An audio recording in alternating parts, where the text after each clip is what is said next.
The competitive 40K network presents Art of War. Art of War. Strategy and tactics. Discussions with the best players on the planet. Now your host, Nick Nanavati.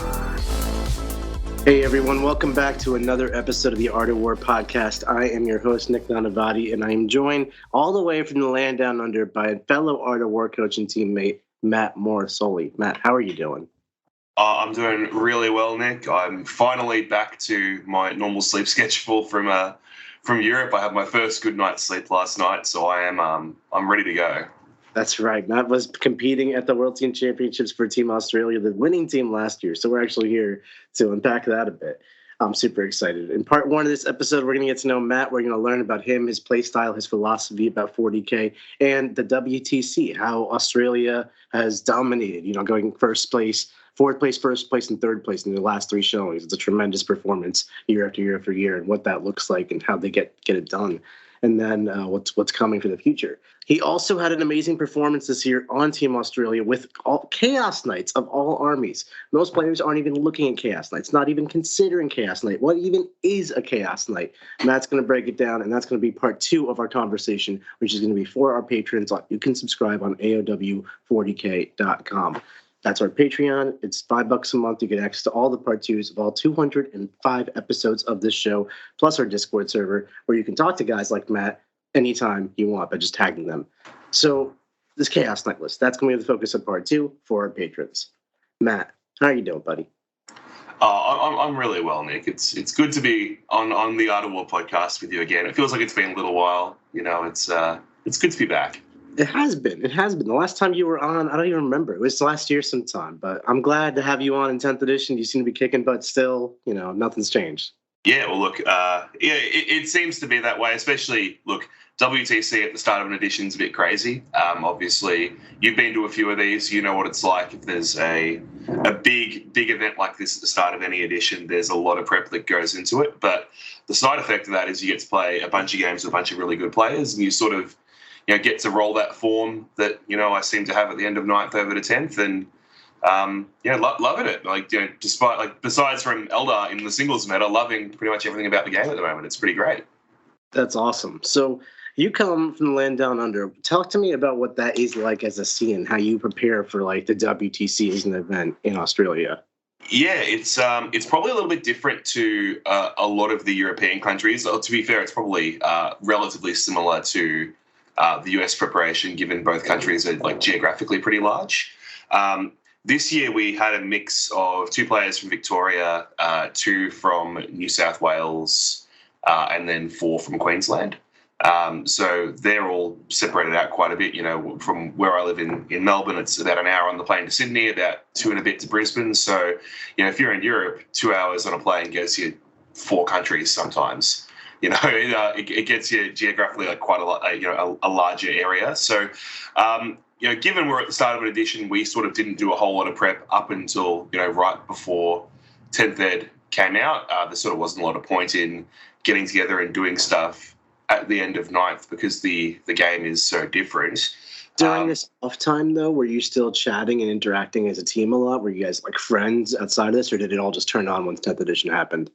No. So we had the team selected from right around LVO. Actually, I think when I was flying over to LVO at the start of the year, I'm pretty sure we picked the last player on my flight back. I remember being in a Discord text chat with the other guys on the plane back, working out who our 8th pick was going to be. So we've been picked for a while and we've been chatting for a while. But look, it's really hard to sort of dig your teeth in until you have all the rules. And even once the rule book came out, right, until we had all the indexes and points and everything, it's kind of pretty hard to do a whole lot. So as soon as the rule book came out, we had group Discord sessions and we were breaking down little intricacies in the rules. We were doing write-ups on, things like the changes in the charge phase, for example. We had a bunch of dissections done there. We have a team Discord where it's sort of broken out into factions and then to rules and then to things like rules we wanted to clarify and rules questions to ask the WTC judge team and stuff like that.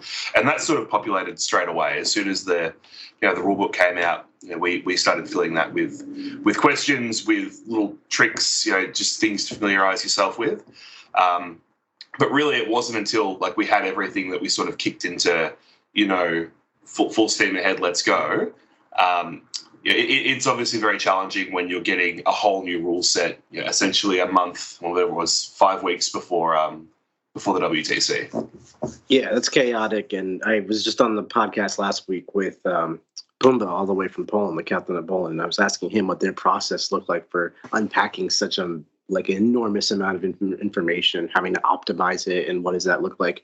What does that look like for Team Australia? Like once you had the rules and once everything was like full gear. Yeah, so pretty much we, since we didn't assign factions to people, but we sort of, I'm a Drakari and a Demon player, so I started with those books and I sort of wrote up, a couple of paragraphs on the books and which units were good and what combos were good, and everyone kind of took their own factions, including our coaches, and we did that. So we ended up having this huge information dump, and then obviously a few of the lists that were sort of S tier became clear. The Eldar and the GSC became clear that they were books we were going to take, and we sort of assigned players to those straight away, so those players could really work on the lists and refine the lists, but we weren't going to move Chris off the Eldar or Alex off the GSC from sort of day one. But then for the rest of the list, it was just assigning them to players who would play those sorts of things, playing a heap of practice games, and we actually arranged our sort of prep plans in a way that we all traveled and we all met up as a team, almost all of us, not everyone every time, but almost every single person in person 3 times before we left. So given we're in 3 states, it's kind of difficult to do. But we went up to the Gold Coast first. I think we had 7 of the 8 players and 4 of the 5 coaches at Liam's parents' place on the Gold Coast. And we had, games all weekend. We essentially got in on Friday and we played games Friday, Saturday, Sunday, and flew home on Sunday night and went back to work. We had a team event in New South Wales that we went to, and we went up a day early and we played a bunch of games at one of our coaches owns a restaurant with a function room up there. So we took over his function room and we were playing games in the function room of one of our coaches' restaurants. We just got everyone in the same room and, checked that what the guys were testing in one state and what the guys were testing in another state, sort of made sure that everyone was on the right path. Made refinements from that, and we played our teams list at that team tournament and made a few final changes there. And then again, right before we left in Melbourne, everyone came and stayed down with me. Everyone thinks that their house is big until they have 13 nerds staying in their house, and you realise all of a sudden you don't have a whole lot of room for living in the house while there's 13 people there. And we had 4 tables set up in here. There's still actually an air mattress on the floor next to me that I haven't packed away yet. Someone slept in my hobby room, but played a bunch of games there as well. So we dissected the armies. We divvied them up to people and we met up and played games as a group in person as often as we possibly could. It's pretty hard when everyone lives so far away, but I think we did pretty well getting everyone together 3 times in sort of a 6-week period to do that. That's really impressive and really exciting, especially Australia is an enormous country and you guys face those challenges. America struggles the same, our players are just geographically far apart outside of little pockets. So it's hard to get us all together. It takes an enormous amount of dedication and commitment for your team and everyone. They sacrifice, and like you said, your people sleep in your hobby room. It's craziness. So when you're selecting players who can make that time commitment, and then also the time and effort commitment to go all the way over to Europe and play for Warhammer World Championships. That's such an ask from Australia. Are you compromising player skill with ability to make the commitment, or are the people that are good enough just making the commitment themselves? Yeah, so this year is probably different, right? Because given we won in 2022, I think that the sort of the WTC stocks high kind of thing happened where everyone wanted to be involved because Australia won last year. And that sort of meant that we had our pick from, anyone who was available. We didn't really have to compromise player skill for availability. Now, that being said, we definitely had a stronger team last year. We had players who couldn't come 2 years in a row, players with work commitments, players with family commitments. One of our players from 2022 just had a baby. And it's a pretty tough ask to, spend all of the prep time, and travel time within Australia while their partner's at home with a new baby, and then also to go to Europe with a child under 1 year old. So it's pretty tough to, get players like that who have life going on in the background to to commit. And obviously, he wasn't able to make it this year. We also have Simon, who's got 4 children at home, who just can't leave the country every year, which again is fair enough. We've got people like Eric who have work commitments, just sort of can't take the time off, every year as well.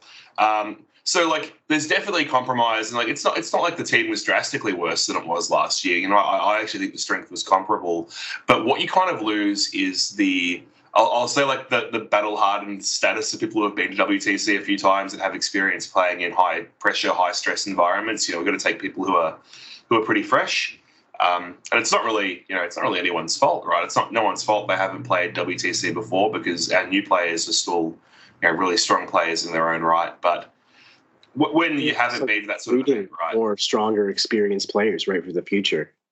Yeah, well, I remember my first event. I played the event in Serbia that you played for Team England on when you guys won, and I think my round one, I think in Serbia I was in probably some of my best 40k form ever. I was so honed and so good on the list that I was playing, and I played my first game against the Italian player, the Eldar player for Italy, and I just forget to bring reserves in. I just totally spaced. I have to go get a judge to come over and tell my opponent that he actually does have to let me bring my reserves in because I just forgot about them. It's a high pressure, high stress environment. You forget things, you make mistakes when it's your first time there. There's pressure, especially when we won last year. These people who have never played this event before have that pressure of supporting your country.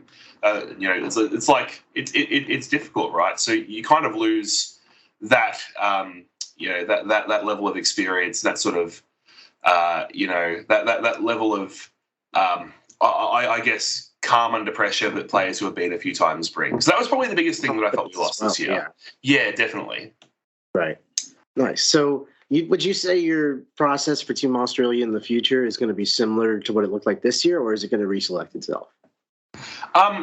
No, I think. Look, I think it'll be pretty similar. There's always going to be a few players who are just so good that if they put their hand up to go, they will get picked.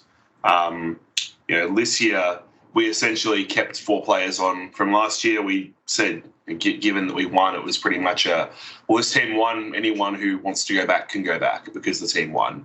That's kind of a pretty fair way of doing things, in my opinion. Obviously, with some common sense exceptions, because there can definitely be problem players sometimes, even if you win. But we said anyone who won, in the winning team in 2022 can come back, and there were 4 of us who wanted to go back, and then took applications, worked with people. Obviously those who are, there are always going to be better applications than others, and the players who were stronger out of the pool, we sort of spoke to individually and kept our eye on over a couple of events. And again, people kind of know each other because Australia is very big, but within that sort of big place there are a lot of, I guess, smaller communities, given we're so far away from each other. So it's pretty easy to have people keep an eye on 4 or 5 or 6 or however many it might be players who you sort of think are close to being on that level of good and ready. And we just kept discussing it with each other, with the 4 players who we picked from last year's team, and kind of worked out who our best options were. And look, like I said before, it might not have been as good of a team as it was last year, but it definitely wasn't, no shit given at all. You guys got hurt. Yeah, exactly. Yeah, well, it wasn't black and white different. It's a congratulatory type of situation over here. Don't get me wrong. I actually wanted to ask you about your team composition. One thing that I found so fascinating, and I always do with Australia, is you guys just come up with what I perceive and what mostly Western teams perceive as just wild and off the wall list themes. Team America didn't bring any Knight armies. You brought 2 Knights, both Chaos and Imperial. Every team brought Custodians. You guys just left them at home. What did you end up for an overall team composition? Yeah, so the Knights question is interesting. We have sort of a dedicated Knights player. Will is just a Knights player. It's what he does. To be fair, he played Custodes and singles and did really well. So we sort of were thinking a little bit, maybe we should have taken Custodes after day 3 of singles wrapped up. But Will himself is a Knights player. It made a lot of sense for him to play Knights. Knights were in a really good spot when we first started looking at them. We Probably, look, one of the things I think we do quite well is that we analyse things like map packs and pairings really well. Like I firmly believe that Jeremy and I on pairings this year were better than anyone else we paired into. Our data was always, when our data was good, I'll say we got, really good, favourable pairings every single round. That's probably a skill that a lot of teams maybe don't appreciate enough. I know that it separates the strongest teams from the teams that come close but not quite. Well, Typhus said on StatCheck that there's nothing you can do with pairings. It's all just the grid, and I think he's completely wrong. I think there's plenty of things you can do with pairings. I think there's a lot of... There's so much to it. I can't believe you said that.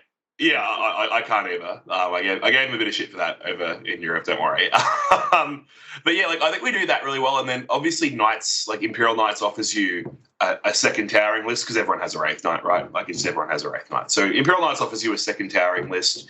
There's a lot of things you can do with table choice with that. It is obviously a liability. If you don't use that asset well, it becomes a liability because people can take the light tables or take everything, except the super ruin, the two touching ruin tables. And that creates a bit of a liability, but we sort of thought we were good enough to use that to our advantage. And there were definitely games where the Imperial Knights just sort of stood on the board and their opponents couldn't hide, and you say, well, good luck, I'm going to shoot you. And that felt pretty good. The Custodes question is probably a little bit different. I think the real answer to Custodes is that we thought everyone would have it, and we thought that everyone's counters to Custodes would be really obvious. And definitely in sort of the first 4, maybe even 5 rounds, everyone had Custodes, and it was the first or second put up every single time, and we had good pins built into Custodes. We just had plans for that, for that matchup. Admittedly, we were horrified of John's list. John's Custode list was just really good, and we were pretty scared. We spent a lot of time prepping for that, and unfortunately didn't even get to play it. But we we thought the Custode put up was going to be really telegraphed and really obvious, and would kind of give us a bit of a legs up because we would know what other teams were going to do with that list. And then we also saw teams like Poland and England brought the guard that was designed to play against Custodes, brought other lists that were sort of designed to play into Custodes. And we kind of dodged that a little bit. A lot of the tech that was built to play into Custodes isn't really very good into the Knights. We sort of thought going a little bit off meta was a good play. I think one of the other ideas that we kind of have as a team is that if your list is different enough to someone else's list and teams want to practice into you, they're practicing just into you. They're not practicing into the field. If we bring a generic Custodes list, people can put that list on the table and spend their effort playing against that army, and that gives them reps into 80% of the field. But almost no one has Chaos Knights. So who's going to put Chaos Knights on the table and play against it on the off chance they play me or Arn from Germany? They're not going to do it. And look, maybe that's a bit of a bit too mind gamey and a little bit too sort of arrogant to think people won't test that. But at the same time, it's sort of worked in the past. We've taken lists that are just a little bit different from the rest of the field. I think it's even a safe bet, right? There's only so many hours between once 10th edition is launched in WTC, and there's even fewer hours between lists going live in WTC. You're not going to test the what if one matchup you're probably not going to hit. Yeah, definitely. And look, that's we've done that in the past, and it's always sort of worked out. I think, last few years we've had armies that are just a little bit different to the rest of the field, and people don't quite understand them as well as they would understand. Oh yeah, cool. That's 40 demo charge acolytes and 80 neophytes and a squad of aberrants. Yep, cool. Same as every other GSC list. I played this 3 times in practice. Good to go. There's some value in being a little bit different, I think. So obviously the ramifications to being different are potentially that you're just wrong, or that it doesn't work out. You're taking subpar stuff because it's different for sake of different. Overall, your team composition, just looking at it, was GSC, Tyranids, Eldar, Chaos Marines, Thousand Sons, Necrons, and then Chaos Knights, Imperial Knights. And a lot of those are pretty normal, stable armies and with their own personal player on them. But then some of them are pretty wild, like the Horde Tyranids. How did that fare for you? So the Horde Nids did pretty well. I think the problem we had with that was because that list was so different, like I said before, a lot of teams hadn't practiced into it and didn't really know what it did. But I also think that we had the inverse issue with that one where our Tyranid player didn't have enough chance to play as many games as he probably needed to, because he probably needed to play games into everything to get his data right. So, the data disparity was kind of split there, because we had games where he went up, like he got the GSC, and that was actually designed to play into GSC and a few other things, and it's really, really good into GSC. GSC just can't kill it fast enough, and it holds primary over the GSC, and it does some cool things. And like he got that, and it was great. And but then he got the Orcs one round, and that was great as well. But then there were just games that like he got killed too fast, and he didn't have the experience to understand he was going to get killed too fast. Like that army just dies. It's just gaunts. They just die. But what it does, but it takes the board, right? It stands on the board. It move blocks. If you go first to that army and you advance gargoyles and shoot them, then move, shoot, move, and you're standing in front of your opponent's entire army and they can't walk through you, it's actually a problem. Especially with the way cards work now, right? Like if you can block them from getting to the center for homers, block them getting to corners for signal, block them just from getting places to do secondaries. It's actually a massive problem. But at the same time, I think we sort of suffered from that data disparity this year where, Brody did really well on that army because he's not really a Tyranny player. He picked that up for this event. And the matchups he had experience that he did really well in, but also I think we had a bit of the bad data on our end too, because he just didn't have time to play against everything. Right, yeah, makes perfect sense. So no Custodes, and you brought a different style to this, but it seemed to work for you. And then when I look at your Thousand Suns army, triple Mutalith Vortex Beast, Rubrics, Terminators, but no Magnus, what was the thought process behind that? Magnus isn't like every single Thousand Suns list I've ever seen, and this one just looks, like it's missing him. Yeah, well, Eldar blow Magnus up, right? That's the problem. Fair enough. Yeah, for playing carrying them in the Eldar, like definitely. Yeah, Eldar just shoot Magnus and he's dead. But don't Eldar just shoot everything and they're dead? I feel like most teams accepted, let's just sacrifice somebody to the Eldar gods. Were you trying to get wins off of Eldar? That T-Sun list beats Eldar. I'm playing almost exactly that T-Sun list at a singles event in 2 weeks, and I think I'll beat Eldar with it. T-Sun's tech. Oh my God. We're not going to get too deep into the details. We just had Vic VJ on with his T-Suns, but man, this is a totally different and wild T-Suns list. Triple Needle, this Vortex Beast, and 10 Terminators. What is the idea behind that beating Eldar? Okay, so double Doom Bolt does a bunch of damage to a Wraith Knight. That's sort of the first thing. Obviously, if you can see it, but if you can't see it, it's also not overwatching you and you're sort of killing it. The Terminators do tremendous damage to the Wraith Knight. With Devastating Wounds and Psychic Bolters, they do a lot of damage with Reroll Hits and Wounds. They essentially can't get overwatched because you can drop, 24.1 inches away, and if the Wraith Knight Phantasm's back, you can extend range on the weapons, so you can still shoot. You essentially are playing the I either double Doom Bolt you if I can. If I can't double Doom Bolt you, I'm stripping your armor save and I'm putting a bunch of wounds on you, or I'm just doing devastating wounds with the bolters. The Mutaliths are really points efficient. They're super tough. They also don't just die to a Wraith Knight as well. With the Feel No Pain and the Invuln, sort of sometimes they do, but they don't just 100% on math just die to a Wraith Knight the way that an Armiger does, for example. The whole not having Magnus thing kind of just means that you have more stuff in the army that doesn't just get blapped from anywhere on the board at any point in time. I don't know. We played it a bunch of times. Josh also didn't play Thousand Suns before this event. He picked it up for this, for WTC, and he was taking games off of Chris in practice. Chris is one of the best Eldar players in the world. I think Chris is absolutely insane with that army. It's interesting about Chris's Eldar armies. It's also not your normal Eldar army. It's Ynnari. It has the Cat Lady. It has triple Ravagers. You can't even just do Eldar stereotypically. Why were the Eldar data sheets not good enough here? Look, they are. Ravagers are just really good. Don't you think Ravagers are really good, Nick? I think Ravagers are great. Very good. Yeah, you're not wrong. I don't know. I think Ravagers are really really good. They're decent in the mirror. Look, we thought more teams were going to go Knights, like we did. So the Ravagers help into Knights. We thought that we didn't think we were being too special with double Knights, but apparently we were.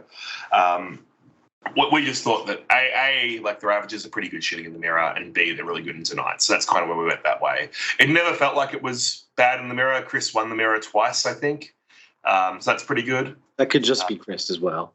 It could just be Chris. Chris is phenomenal. There's another case of that on your team as well. I mean, Liam Hackett. Can we talk about this, man? Like, how is he just putting up these 20s with Necrons? He has 2 units of 20 warriors and 2 Catan. That's it. That's all he's got. Look. This army is incredible, and again, I don't know how no one else took it. Talk to me, Nick. Before we do this, why does no one else have a Ghost Ark? Okay, I'm not a Necron guy. Let me be clear. But here's how my external view on Necrons looks at, and why Team America didn't bring Necrons. Basically, you choose between Warriors and Lich-Guard as like a decision point. If you go Lich-Guard, you take the things surrounding Lich-Guard. You pick Warriors. Then you go with the Ghost Ark and all that stuff. Now, as to why Necron players go Lich-Guard or Warriors, I really don't know. I feel like Warriors all day, every day. That's my personal take, and I would do it very similar to how Liam has. But even still, there are things that can kill this Necron unit. Isn't that like the premise of why it's not that great? Like, if someone shows up with like 2x10 Gene Stealer Acolyte squads and just goes to town, it's going away. It doesn't. Do the math. It actually doesn't. Oh, don't make me do the math, Matt. I will trust you. So, Nick, here's the thing, right? The 10 acolytes can kill the warrior blob. There is a chance that it does. Obviously, a lot of this comes down to how many 4-ups you roll on the crypto thralls. But it doesn't always kill the warrior blob. And if you drop the acolyte blob on the warriors, like if you drop 2 like you're suggesting, firstly, all the models that the first one kills are within 6 inches from the second unit. So the second unit's not shooting anything, because you reanimate back outside of range of the second. So you do stringy Necron warrior tricks to not be like a brick where they can just shoot you endlessly. Well, you obviously have to have a brain to play this army. You have to this is not surface. No, of course. No, it's not. No, you're right. But like, obviously, what you have to do is you have to pull out of range of the second unit if that happens. So like, essentially. Yeah. So like you do that, you pop the reanimate strat to bring guys back. You bring them back, out of range of the second unit. Then the second unit can't throw demo charges at you, and you just kill both those units. That's kind of the crux of that. There are things that can kill it. Deathwatch Desolators can kill it. I think the polished Tau list with all of the cyclics can, blow itself up to kill. Here's where I really get stuck with it, though. Like, forget that it can just be killed by very obscure things within the game. We were of the opinion, I wasn't involved with the team, but I feel like I was. But we were of the opinion that, every team will have Genes that are cult, and we were thinking Thousand Suns can do it too, and certain Chaos Marines and Tau builds can do it. So too many of their armies can just do it, was our thought. The other thing here is, like, how does it score points? Like, obviously, it's going to stay on objectives for days for primary. That's not my question. But it has Liam's list specifically has 5 units that like do things. Like, how do they score points? Well, the Transcendent Catan teleports around and does actions. Like, it goes into the center of the board. Like, it's got like a load op to stand in the sea of warriors in the middle of the board and do homers in the middle of the board. So you're taking fixed with it a lot. Look, I don't actually know how often Liam did that. I don't. Sure, it just didn't. Liam put scores in, and I said okay, and I got Liam the matchups he wanted, and he came back with more points than he put in the spreadsheet. That's normally what happened. Yeah, I get it. A lot of that's player skill, right? But I don't think it has an issue with that at all. Like I was finding that it's got enough stuff to play the mission, to score points, to be places. Like, sure, there are some secondaries that it doesn't like, but that army also loves CP. That army doesn't hate cycling a couple of cards for command points during the game when it wants to spend sometimes 2 CP in your opponent's turn to do 2 activations of reanimate. So, like, I really don't think it struggles with that at all. Like, from my experience, I was seeing him score almost every card. How he was getting such high scores. I could see him doing like draw fest, small wins into everybody, but like the 20s he was bringing home, that shocked me. So here's the thing, and like this is probably, it might sound disrespectful. I don't mean it to go off that way, but like people just don't understand it. They don't understand what it does, and they make one mistake. Like they overwatch a warrior by mistake, and then you say, okay, cool, I'm going to ground for a 6+ invul, I auto kill a warrior, and then I get to reanimate and get close to you, and then all of a sudden I'm charging. Like Liam wrapped a decannon in one of the Eldar games, and he wrapped it in such a way that it could never fall back, and then he had this unit of warriors that was sitting on 3 objectives that like the decannon just couldn't fall back because it didn't have a big enough move to clear the number of warriors standing around the decannon, and it just stands. That's some Liam magic coupled. That is right. But the list enables that, though, right? The list is built to enable tricks like that. where you can wrap things, where you can stand in the right place, where you can, it's not so simple. You can do the math on what kills 20 warriors, and you might think your army can do it, but can your army do it, with like Seraz giving you the armor of contempt? Can your army do that when you're getting 3 activations of reanimate over the course of the turn and a ghost arc? Like, can your army do it with all of these things happening? Can your army do it if Leon just pulls you out of line of sight after you kill 6 warriors and then reanimates later on, right? The army just enables that, and that's the big difference between this and Lichguard, because the warriors are actually good OC, while the Lichguard are OC1. And the Lichguard only have 10 models, so you can't string out and do tricks with the Lichguard the way you can do them with the warriors. Nice. So talk to me about your Chaos Knights. I know we chatted a little bit about Double Knights as a theme that your team was bringing, but Matt, you, in my opinion, are a demon player. We're demon buddies together. We have a group chat, and then I've seen you play Chikari, but I guess you're a Chaos aficionado of all flavors. Why not demons? Why didn't you run Fate Weaver? Is my first question, and then what led you to Chaos Knights of all things? So, firstly, Jeremy took the demons in our CSM list. He didn't need them. He did. I will not hear that. You could have taken them as a main faction. I could have. I had the option to. I was losing to everything with demons. That was my big issue. I just wasn't winning games. So I was testing Be'lakor, Fate Weaver, double Lord of Change, I think it was, might have been single Lord of Change, a couple of Blood Crusher units with the Skullmasters, and I was just losing to everything. I tried the Monster Mash, I was still losing to everything. The thing is, right, the fly changes have really hurt the big monsters a lot.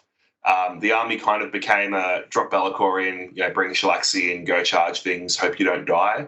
And unfortunately, the big problem with that is it's fine into the worst players, but the better your opponent, the better they get at screening, the harder it is for you to deliver Shalaxi and Be'lakor and a Bloodthirst or whatever it might be into stuff that you want to kill.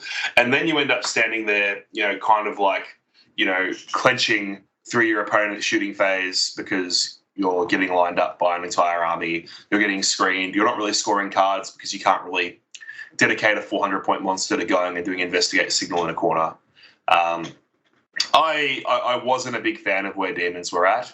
I really liked the Blood Crusher list. I played it a bit. I had I beat Eldar with it twice, and I was thinking, this is pretty good, but it just sort of didn't really materialize into something that was consistent, something that I wanted to play at that level. And I took a bit of a risk in 2022 with the Drakari. We took a meta call that we thought was good, and it turned out to be pretty bad, and the Knights ended up just feeling like a safer bet. We played lots of games, it would have been close to 100 games total before WTC. Like playing 3 or 4 nights a week, 3 or 4 games every day, just trying to get ready. And the Chaos Knights just felt like a safer call. Like the Demon list felt too one-dimensional. It felt like it didn't really beat anything hard, and the Chaos Knights felt like they could push and get good wins into things. That's so fascinating. We see demons on the top tables. At least they flirt with the top tables over here in America. We see them definitely as a popular team tournament choice because Monster Mash just jams stats at you. I personally play my Monster Mash like a control army, and it's awesome for me, but I understand that's definitely not for everybody. I'm so curious what brought you to these Chaos Knights and how to unpack it. Why don't you just walk us through what the list you actually took to WTC was? Yeah, so I took all small knights, and there's sort of 2 ways you can do this. You can do 13 small knights where they're all good, or you can do 14 small knights where most of them are bad. And I went for the 13. The only other list that was like kind of the same was Arn's from Germany, and he went the 14 with some of the worst knights. So we can unpack that in part 2 if you can. I'll sort of talk you through the key differences there because I tried both. But I've got 2 Stalkers. I've got one with the Aura of Terror. They're both Melter and Claw. I've got 6 Brigands with the Cannon and the Melter with the Havoc indirect, and then I've got 5 Carnivores with the double weapon and the indirect. So 13 Knights, all the Brigands hit on 2s in shooting, all the Carnivores hit on 2s in melee. They've all got Havoc Launcher indirect, and then we've just got the 2 Stalkers to be characters because... Well, you need one, and Aura of Terror is pretty good, and the points just sort of work out. You either get an Executioner or a second Stalker, and the Stalker's just kind of better than the Executioner is. They're a very simple army, not a whole lot to it. It's just 13 Knights, it's 104 OC, and they're pretty good on these tables, simple, I guess. Brutal, lethal, stands on objectives all day. I love it. We're going to unpack his son's part 2, everybody, and figure out exactly how Matt Morosoli went undefeated with Chaos Knights. We're going to unpack the pairings, what he played against, how he played it, and what exactly this army does and why you should be afraid of it, or maybe why you should play it, all in part 2. You can subscribe on AOW40k.com. That is our Patreon. It would mean the world to me if you subscribe. This is our 205th episode, and I am only able to keep producing the show because of all the love and support you all give us. So thank you so much, and we will see you later. Matt, thank you so much for coming on. We'll see you in part 2. No worries, man. Like what you just listened to? Check out Art of War Down Under and Art of War Unbroken on the competitive 40K network. TheArtofWar40k.com.